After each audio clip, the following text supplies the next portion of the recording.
welcome to Outside Xbox. I'm Jane and this is Andy. Hello. And we brought you here today to talk about Grand Theft Auto 5 and our favourite moments so far.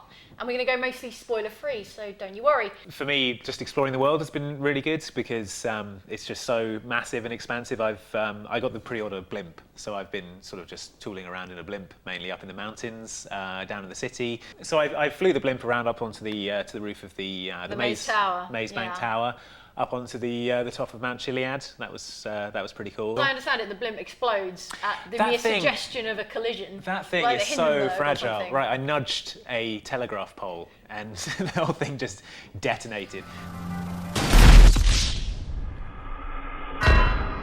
So what's been your favourite moment so far in GTA 5? I'm really taken with Franklin's special ability, the kind of bullet time driving, where you click in both sticks, weaving in and out of traffic using that and taking really kind of tight corners and doing kind of jumps and stunts with that. I've been really impressed with that. I was exploring the countryside and I found a farm that was it was nighttime and it was lit up, so it looked inviting from the air. I went down in my blimp to see what was going on, and the farmer, I think he wanted to kill me and use me for fertilizer because he pulled a gun on me, and I ended up having to shoot a farmer dead in the middle of the backwoods. I've been looking for a new organic fertilizer. You gonna...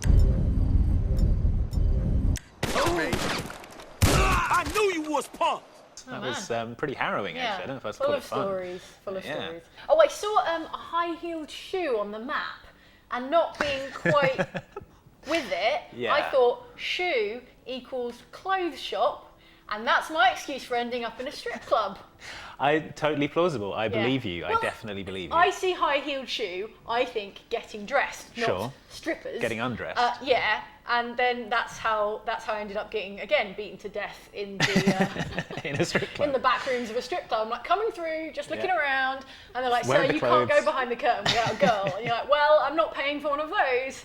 And then I got beaten up.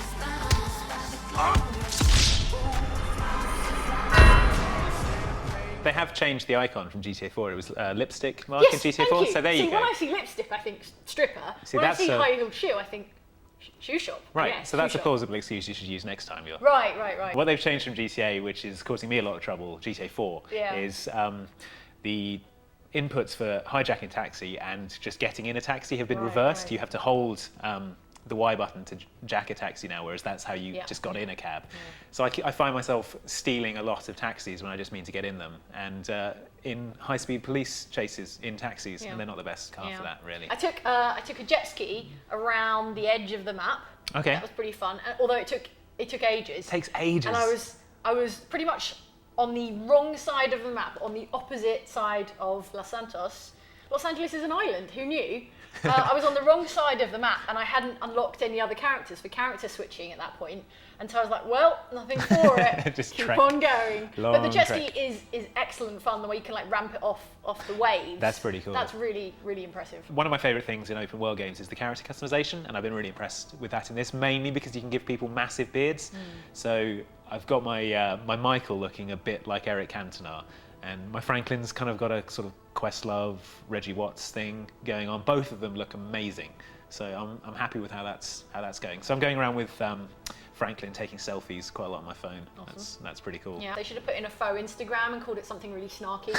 I want a Twitter satire version. There is one in there. What's that? It's in the in-game internet. There's like a sidebar. Is it called like Twatter or It's something? called something like that. That's Rockstar's level of subtle, scathing social satire. That was my other favourite thing to do so far. I'm really enjoying the cheat codes because cheat codes feel so retro and nostalgic now. They're so hard to come by in games, and GTA 5 has such a lot of them that I was trying them out, and I had an amazing experience just last night. It was a revelation with the explosive melee attacks, which give you a sort of Saints Row 4 type superpower. That's what I was thinking, Saints Row 4. It really it feels like that level of silliness. So although it's a cheat, it feels like a way of sneaking in superpowers without breaking your fiction, because you say, well, you know, it's a cheat code, but it turns all your punches and kicks into these mad blasts of like dynamite style detonations, and you can blow up cars and I really like that when you booted over those people's table.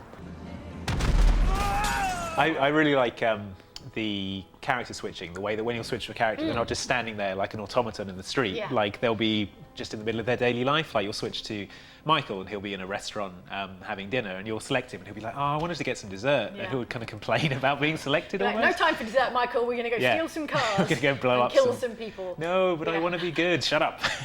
Shut up, Michael. This Yeah. is the voice inside your head. The character switching is a genius bit of design, both from a storytelling perspective, because you get those little insights, Yeah. and just the idea that these characters go on existing when you're not puppeting them around, but also in a mechanical sense. You said before it's a bit like a fast travel system, because for me, I'll get myself stuck on a mountain or in a junkyard or somewhere really boring, like down by a canal, and be like, well, I can't be bothered to work out my way back to somewhere interesting or drive somewhere interesting, Yeah. or I've blown up my car, or what I have to do. Crash the blimp again.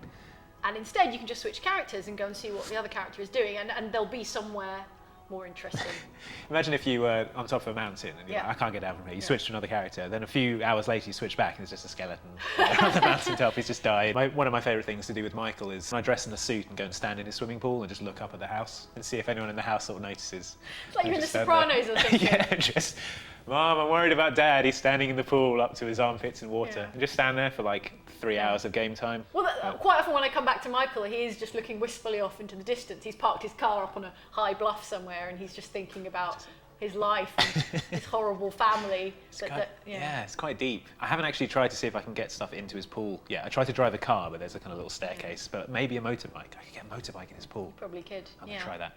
If I can do that, there'll be some footage of that directly after this. Oh, man! Ow!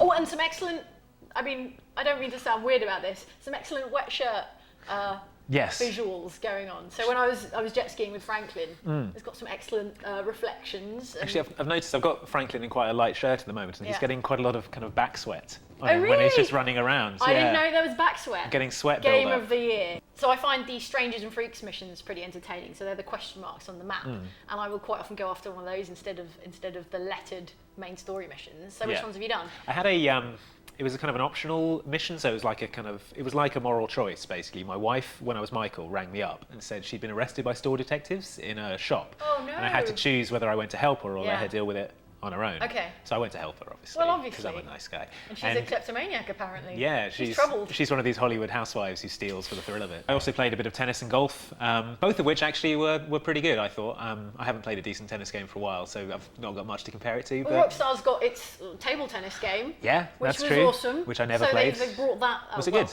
Believe me, Okay. it was a really good table tennis game, and I guess they brought that expertise back with Grand Theft Auto 5. Yeah, but it's just nice to have there, you know. All right, now it's your turn to tell us what you've been doing in Grand Theft Auto 5 and what's your favourite moment so far. So hit us up with your anecdotes on Twitter, Facebook, and in the comments of this YouTube video, and we'll see you next time for more Grand Theft Auto 5 on Outside Xbox. Bye.